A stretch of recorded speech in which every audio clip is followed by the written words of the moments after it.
Ini dari tepian Danau Toba yang indah. Oke pemirsa, kita masuk ke seri 31 untuk membahas menyuarakan bagaimana ke-6 laskar atau pengawal FPI itu dengan enteng dibantai dibunuh, dan tidak ada satupun terdakwa polisi ini yang menginap di penjara 1 hari pun. Itulah istimewanya mereka, dengan alasan dan mereka divonis lepas atau bebas, dan tuntutannya oleh jaksa pun hanya 6 bulan.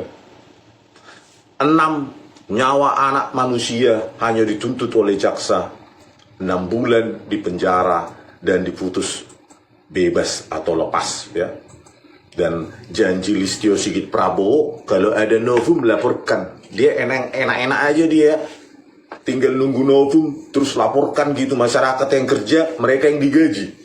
Kan konyol seperti itu ya harusnya kau carilah progresif, cari, padahal kan sudah ada itu tim CCTV tim CCTV yang merusak CCTV di Duren 3 kasus Ferdi Sambo. Itu kan tim CCTV di KM 50 yang memutus fiber optik itu 20 jam sebelum kejadian. Itu kan sudah novum itu Listio. Dari situlah kau berangkat kalau memang nggak punya nyali mundur aja lah. Udah 4 tahun kau nggak berguna jadi Kapolri nggak ada nyali, nggak ada apa-apa, integritas, keberanian. Saya laporkan Jessica, Tito Karnavian dan Krisnamurti, otak rekayasa video CCTV Jessica Wongso juga nggak ada nyalimu, nggak ada nyalimu itu. Hidup hanya sekali Listio, buat untuk kebenaran, betapapun kebenaran itu menyakitkan. Truth sometimes hurts, menyakitkan. Bagi kepolisianmu, institusimu, bersihkan supaya tidak menjadi kepolisian terkotor sedunia.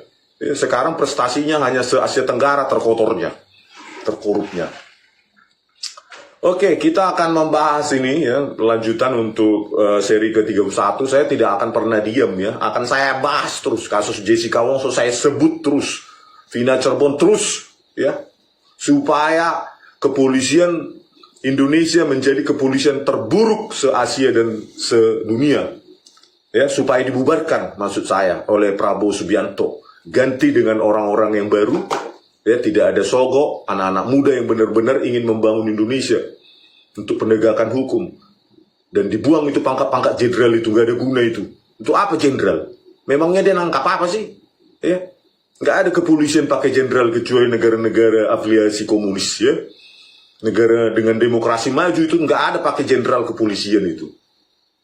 Ini udah produk apanya? Di produk orde lama atau orde baru nih? Pangkat-pangkat jenderal ini ngapain dipelihara biar jangan pakai jenderal kebanyakan itu pangkat-pangkatnya ini terlalu banyak ini pangkat-pangkatnya apalah hebatnya dia ini setelah jadi mantan pun pasti nggak dihargai orang ini, nggak ada prestasinya. Oke, kita dengarkan dulu perayaan bagaimana bebasnya, vonis lepasnya 2 terdakwa polisi, Fikri Ramadan Tawainela dan Yusmin Ohorela 1 hari pun nggak dikurung dia karena dijamin oleh atasannya, karena polisi aktif katanya Dan ini juga statement yang akan kita bantah dari pengacaranya mereka, ketuanya yaitu Henry Yosodiningrat Coba Kalau tim penasehat Bribtu Fikri dan Ibda Yusmin Ohorela langsung sujud syukur setelah Majelis Hakim Pengadilan Negeri Jakarta Selatan memutuskan keduanya divonis bebas dalam kasus penembakan anggota FPI di kilometer 50 Tol Cikampek.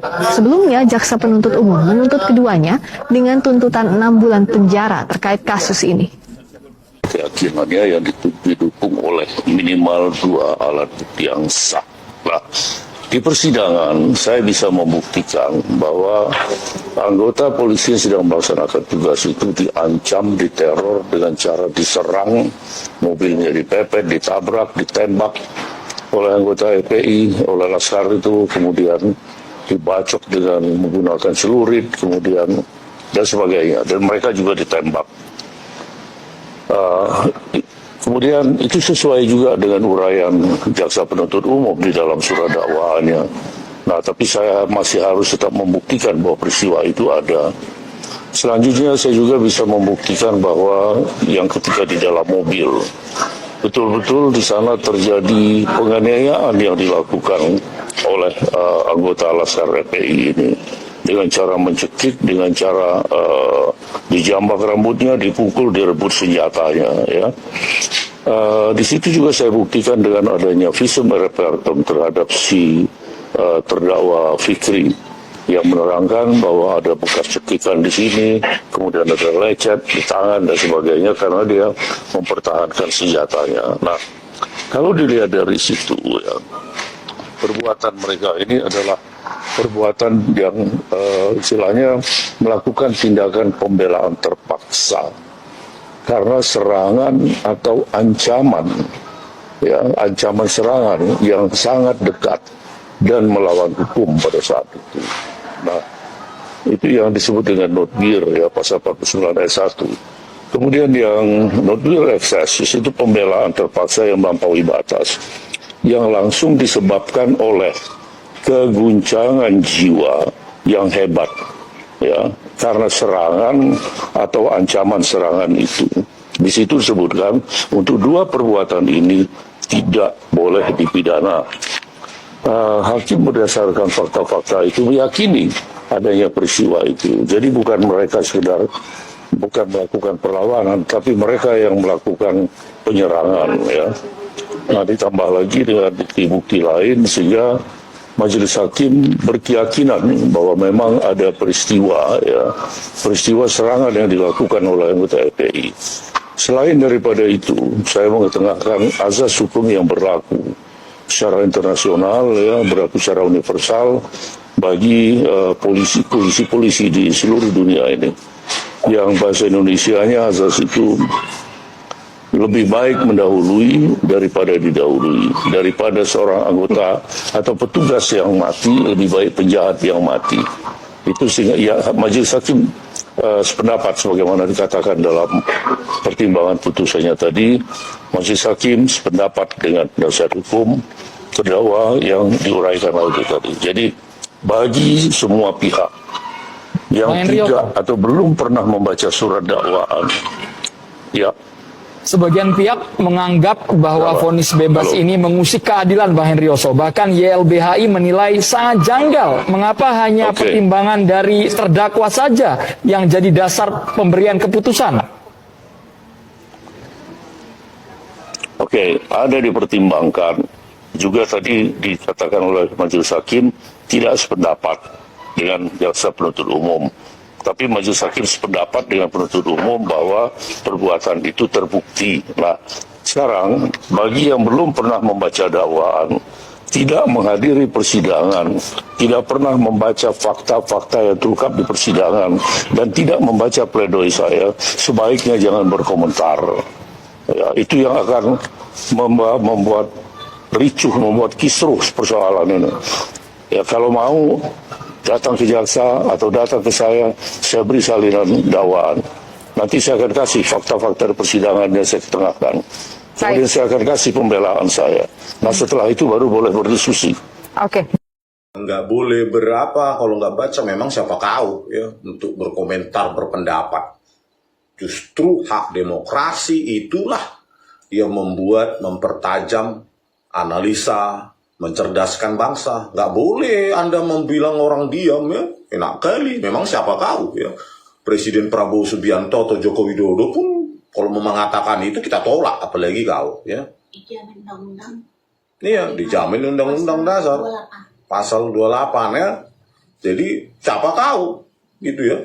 Terus kita lihat, ya, keyakinan hakim. Ya benar pertanyaan dari wartawan TV One tadi. Kenapa semua bersumber, ya, dia mengutip dari YLBHI, semua bersumber dari keterangan terdakwa Yusmin Ohorela dan Fikri Ramadan Tawainela. Yang satu sudah mati, Elwira Priadi Jendrato. Itu pun kontroversi, misterius, ya, kematian kecelakaan tunggal menggunakan motor Scoopy, ya, itu pun berantakan. Nah, yang tinggal dua ini yang tidak pernah dipenjara ini, itulah semua di keterangannya mereka dikutip oleh jaksa dalam dakwaannya.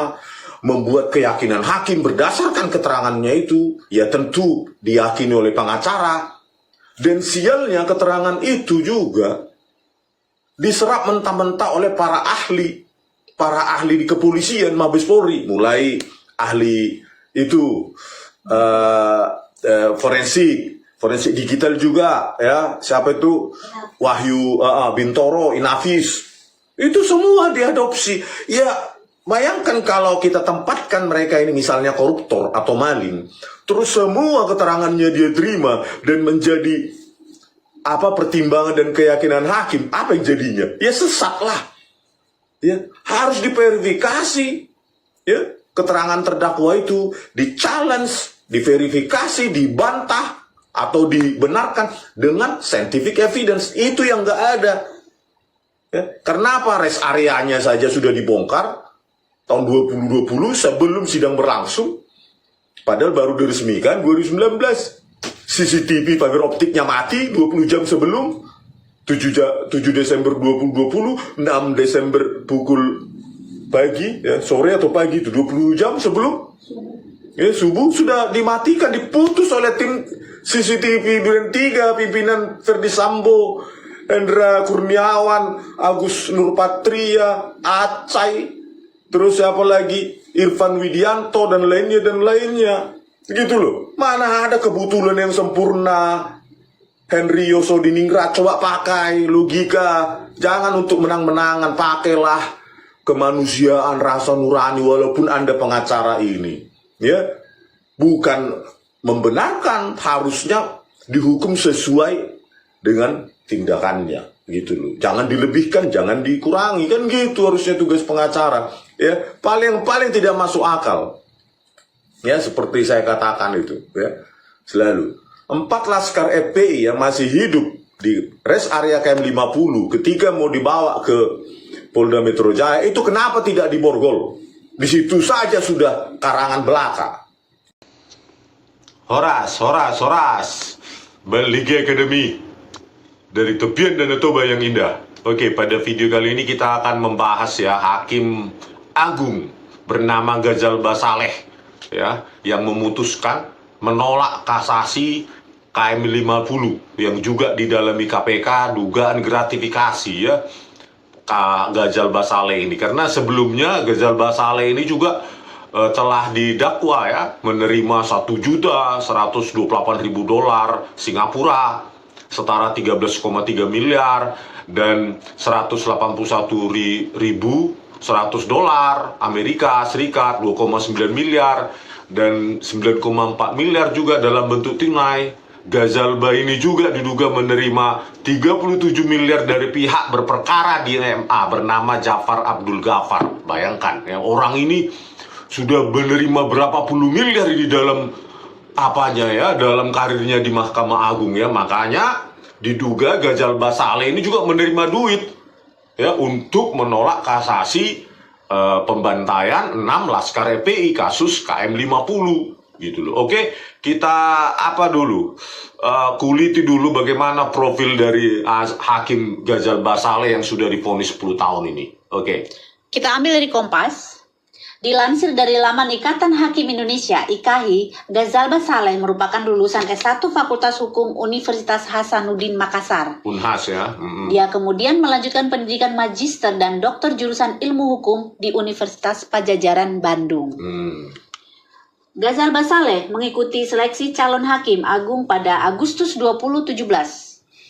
Pada sesi wawancara seperti dikutip dari laman Komisi Yudisial, ia menegaskan pentingnya hakim menggali nilai-nilai keadilan substantif. Kurang lebih begini kutipannya. Keadilan substantif adalah keadilan yang sebenarnya, keadilan hakiki yang benar-benar mengacu pada bukti-bukti dan fakta pada persidangan, kata dia.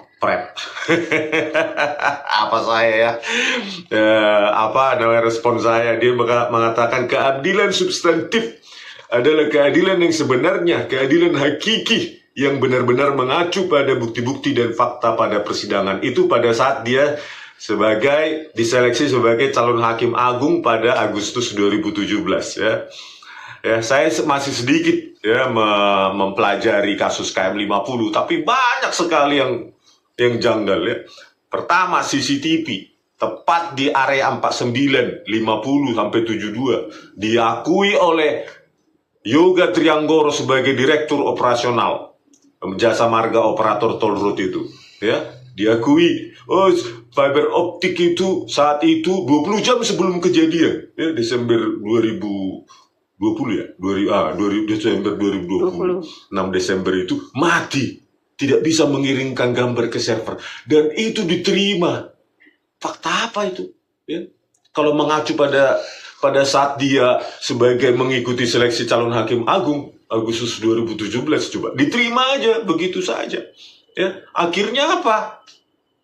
Ya, kejar-kejaran yang diakui oleh terdakwa Yusmin Ohorela dan Fikri Ramadan Tawainela, ya, pengejaran itu kan cuma fiktif, narasi dia saja, tidak ada pembuktian dari tangkapan layar di CCTV karena sudah diterima bahwa CCTV itu udah mati katanya, fiber optiknya gangguan. Berikut juga dengan rest area KM 50 langsung dibongkar, diratakan dengan tanah. Bayangkan TKP kunci, harusnya kan dia kalau hakim yang benar memerintahkan jangan dulu diapa-apa itu karena itu TKP kunci.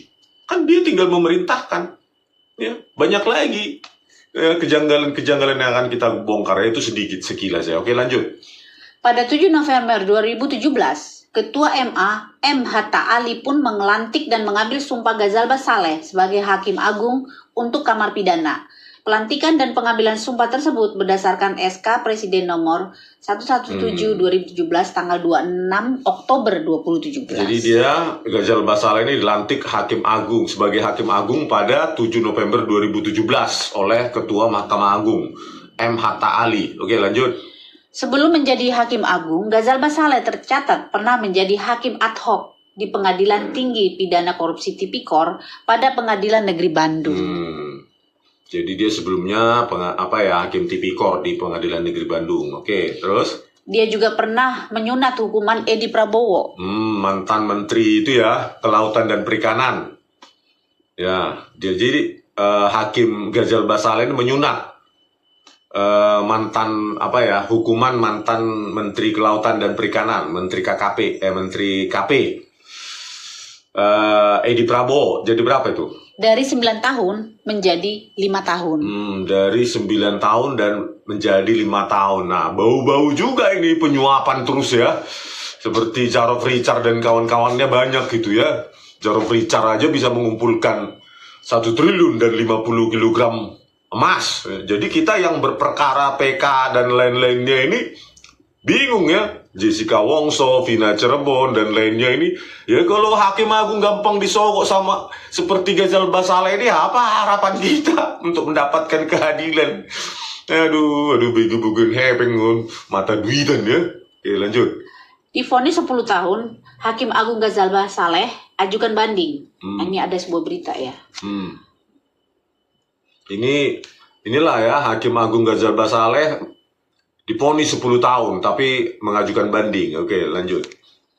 Ghazal Basaleh dinilai terbukti secara sah dan meyakinkan bersalah melakukan tindak pidana korupsi dan TPPU secara bersama-sama terkait pengurusan perkara di Mahkamah Agung. Bayangkan ya, dia bagian dari mafia itu. Ya, bayangkan Hakim Agung harusnya ya menggunakan kata agung, tapi justru dia main di belakang untuk mengurus perkara di Mahkamah Agung. Luar biasa. Terus di bawahnya, Ghazal dinilai terbukti menerima uang dari sejumlah pihak yang bertentangan dengan jabatannya secara bersama-sama dengan pihak lain. Selain itu, Ghazal juga dinyatakan terbukti melakukan tindak pidana pencucian uang sebagaimana dakwaan kedua dari jaksa KPK. Dalam perkara ini, Ghazal Basaleh didakwa menerima gratifikasi dan melakukan TPPU sebesar 62,8 miliar terkait pengurusan perkara di Mahkamah Agung. Jadi Ghazal Basaleh ini ada dua ya, menerima sogokan, suap atau gratifikasi, berikutnya uangnya itu dicuci gitu ya ke tempat lain. Makanya dia dikenakan pasal TPPU ya, pencucian uang, totalnya 62,8 miliar ya. Tetapi kenapa KPK berani mengusut Hakim Ghazal Basaleh ini tetapi tidak berani mengusut mantan atau sekarang wakil menteri hukum Edi Hiares atau Edward Omar Hiares, ya, Syarif Hiares yang sekarang incumbent, harusnya tetap sama hukum itu KPK gitu loh. Ya, 8 miliar si Edi Hiares ini menerima 8 miliar uang sogokan, uang suap, kasus tambang, ya, izin tambang, dan sprindiknya macet di direktur penindakan KPK. Kenapa kalian tebang pilih gitu loh? Jangan karena Hakim Agung Ghazal Basaleh saja berani, harusnya ke Edward Omar Syarif Hiares juga berani dong gitu loh, walaupun dia incumbent wakil menteri hukum. Ayo terbitkan sprindik itu, jangan takut kalian, rakyat di belakang kalian kalau kalian benar. Tapi kalau kalian bermain juga, ya rakyat menuntut kalian bubar aja. Oke, itu tadi ya detailnya. Selain itu, Ghazalba didakwa menerima $1.128.000 Singapura atau setara 13,3 miliar rupiah, $181.100 Amerika Serikat atau setara 2,9 miliar, serta 9,4 miliar dalam bentuk tunai. Ghazalba juga diduga menerima 37 miliar dari pihak berperkara di MA bernama Jafar Abdul Ghaffar. Jafar Abdul Ghaffar, ya. Jadi totalnya 62,8 miliar tadi itu ya, gratifikasi dan TPPU. Oke, lanjut. Dugaan gratifikasi Ghazal Basaleh pada putusan kasasi KM 50 didalami KPK. Itu 26 Maret 2024 ya, sudah 9 bulan, hampir 8 bulan lebih, tapi hasilnya apa ini? Oke, terus. Ini saya ambil dari Remol ya. Putusan perkara kasasi MA atas kasus pembunuhan anggota Front Pembela Islam FPI di KM 50 Tol Jakarta Cikampek diduga diwarnai kong kali kong dan kini tengah diusut tim penyidik KPK.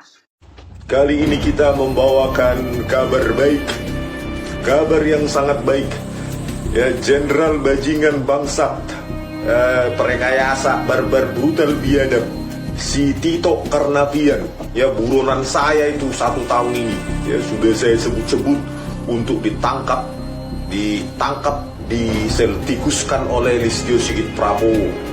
Tetapi Kapolri pengecut itu tetap bungkam, saudara. Kapolri sampah, ya, Kapolri yang gak ada guna, ya, selain menempatkan kepolisian Republik Indonesia sebagai kepolisian terburuk, terkorup se-Asia Tenggara.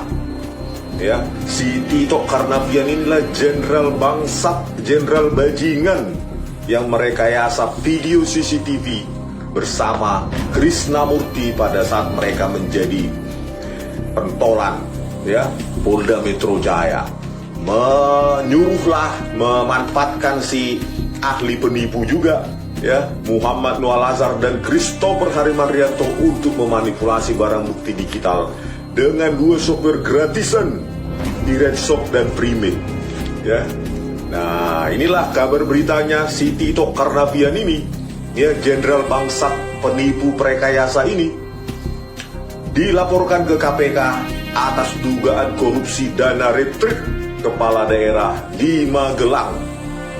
Ya, kita berharap, meskipun harapan pesimis, ya kan, kepada KPK untuk berani itu memanggil, memeriksa si Tito Karnavian ini, ya. Saya yakin banyak sekali masalah-masalahnya selain kasus Jessica. Orang ini pasti banyak masalah di mana-mana, baik pada saat dia jadi polisi maupun di Kemendagri setelah dia menjadi Menteri Dalam Negeri. Ya, sekali penipu, tetap penipu. Sekali perekayasa, tetap perekayasa. Sekali pengkhianat, tetap pengkhianat. Tito Karnavian dan Krisnamurti. Sudah saya tantang sama kepada Listio Sigit Prabowo. Tangkap saya kalau saya salah. Kan gitu. Gampang kebenaran itu untuk diuji.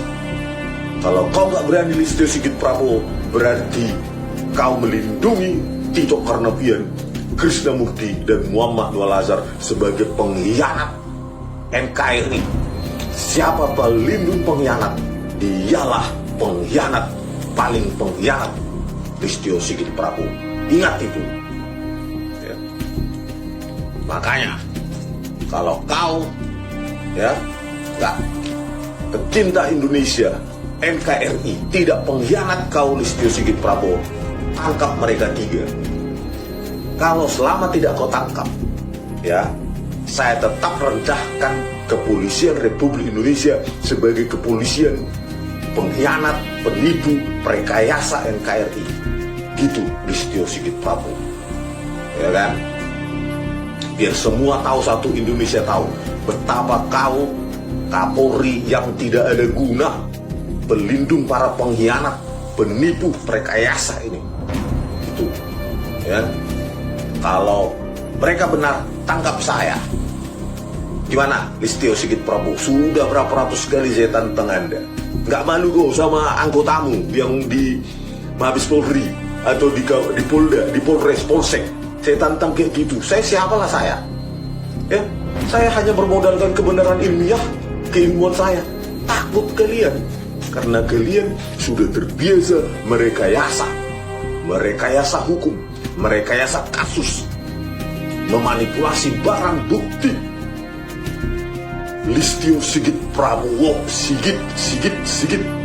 Ya, Kapolri malah kau sudah ditantang terus. Ini dia beritanya. Mendagri Tito, ya, si bangsat ini ya.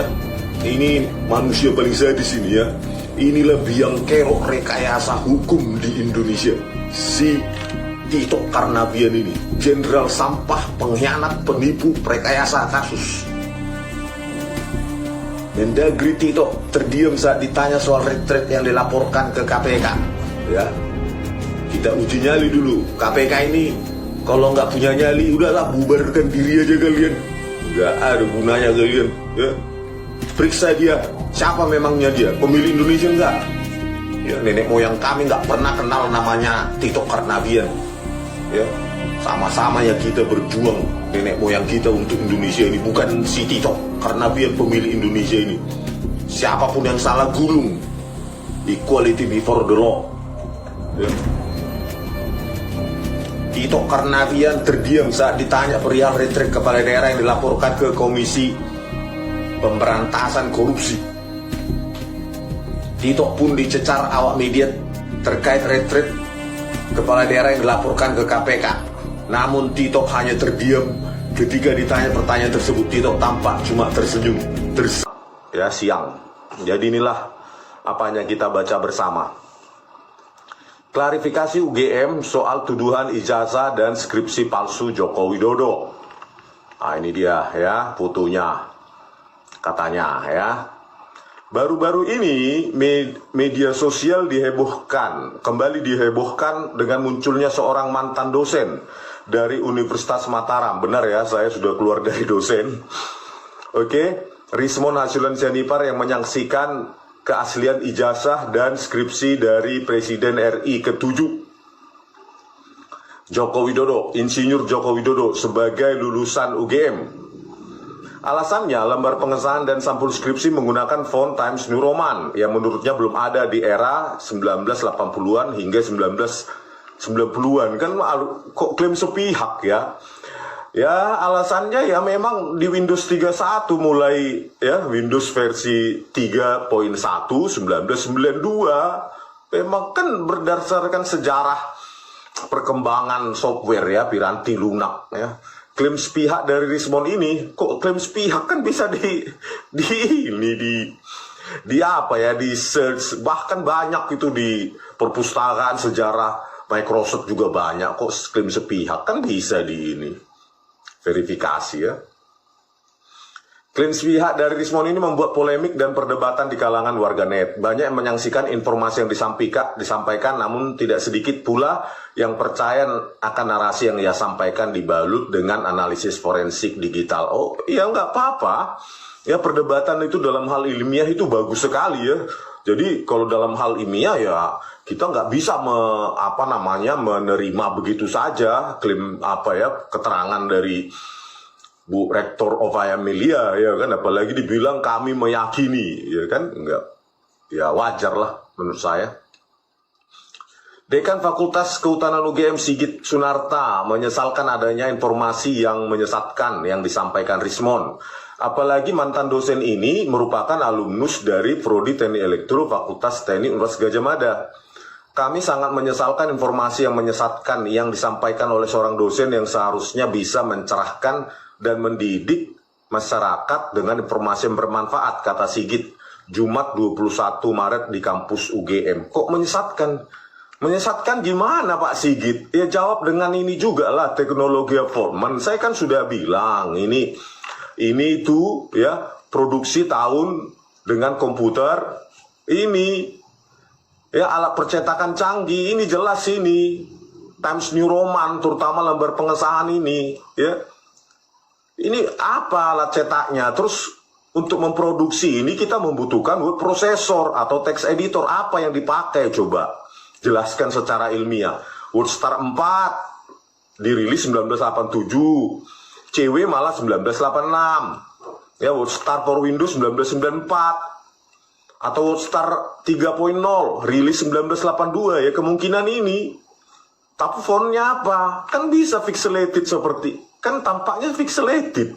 Ya, belum ada, makanya saya bilang untuk membuat font cantik itu pakai persamaan matematika, kurva pelengkungan, Bezier ya, kuadratik maupun kubik. Makanya cantik. Kalau ini kan belum ada, ini lihatlah pixelated seperti ini. What you see is what you get. Itu kalau under DOS, ya. Kalau mau pakai IBM, ya MacWrite inilah apanya 1985, ya MacWrite 4.5 1985. Nggak ada Athens, Chicago, Geneva, London, Monaco, New York, Venice. Nggak ada satupun dari font ini yang mirip dengan font Times New Roman. Itu keluarga serif itu, gitu loh. Kok menyesatkan, ya? Jangan karena saya lulusan UGM terus menutup-nutupi gitu, ya nggak apa-apa kalau dibilang kayak gitu loh. Ya coret aja pun saya dari alumni UGM nggak apa-apa, yang penting kebenaran harus nomor satu bagi saya ya. Saya nggak pakai juga lagi itu skrip apa itu jasa itu kan. Terus kalau pakai latex atau teks ini dirilis TextMakers dirilis 2003, 95 under Linux. Terus ini Visual Studio malah 2015, startingnya Text Studio 2008 untuk menciptakan font cantik yang namanya font komputer modern yang mirip-mirip dengan Times New Roman. Kok perdebatan ilmiah kita jangan receh-receh gitu loh, ya. Pakai apa gitu loh text editornya untuk membuat seperti ini kan? Seperti ini percetakan atau apa softwarenya, word prosesornya, apa alat cetaknya kan. Sementara untuk keputusan gubernur aja masih mesin ketik ini 1985 gubernur Jogja masih mesin ketik loh, gitu loh ya. Itu loh Pak Sigit ya, kalau alasan cuma begitu ya nenek-nenek di pasar juga bisa ya. Terus ini lanjut, Sigit menyampaikan, sebagai seorang dosen seharusnya Rismond dalam menyimpulkan suatu informasi harus didasarkan pada fakta dan metode penelitian yang baik. Menurut Sigit, seharusnya Rismond tidak hanya menampilkan ijazah dan skripsi Joko Widodo saja yang ditelaah, namun harus juga melakukan perbandingan dengan ijazah dan skripsi yang diterbitkan pada tahun yang sama di Fakultas Kehutanan. Ya, ada beberapa jawaban saya. Yang pertama, saya sudah datang. Kan katanya sudah digitalisasi, tidak ada lagi di tahun yang itu, di bawah 90 atau katanya di bawah 2010 sudah ditaruh ke gudang, gitu loh. Bagaimana saya mengakses ke gudang itu, Pak Sigit? Ya, bagaimana saya mengakses? Kan kalian yang punya akses itu. Terus saya coba juga 1 jam untuk mencari-cari di local network ya, LAN UGM, gak ada juga. Apakah query-nya sedang macet, LAN-nya error, tapi hasilnya research untuk yang ada di sini, yang ada katanya 1 tahun nih di album wisuda. Saya cari ini nama-nama ini, nggak ada juga. Coba tunjukkan, kan Bapak yang punya akses gitu loh ya. Jadi janganlah digiring seolah-olah saya cepat menyimpulkan. Saya menyimpulkan dari teknologi font dan alat cetak saat itu. Percetakan mana kalau benar ya. Jadi jangan itu dipercetakan tapi nggak tahu percetakan mana gitu loh, alatnya apa saat itu, softwarenya apa yang digunakan saat itu ya. Makanya perlu di class action ya, minimum halal bihalal lah di UGM ya, untuk menanyakan Ya kalau ini kan satu-satu kayak bisa aja debat kusir. Besok kan kita minta uji karbon ya, karena saya lihat sendiri skripsinya itu, lembar pengesahannya itu bukan hanya dari 2 zaman yang berbeda, tetapi memang usianya lebih muda, lebih putih daripada yang isinya yang mesin ketik gitu loh. Ya.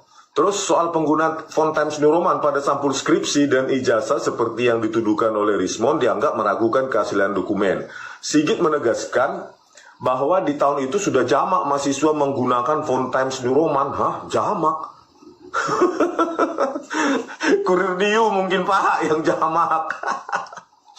Atau huruf yang hampir mirip dengannya. Huruf apa Pak? Huruf apa? Font apa yang mirip dengan Times New Roman? Zaman itu 1985, kita bicara sains ini, jangan penjelasan seperti ini ya, mirip. Terutama untuk mencetak sampul dan lembar pengesahan di tempat percetakan.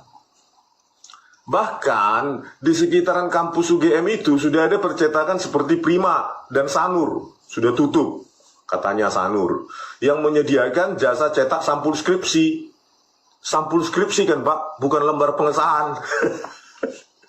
Fakta adanya mesin percetakan di Sanur dan Prima juga seharusnya diketahui yang bersangkutan, karena yang bersangkutan juga kuliah di UGM, tegasnya. Iya, saya kuliah di UGM, itu dekat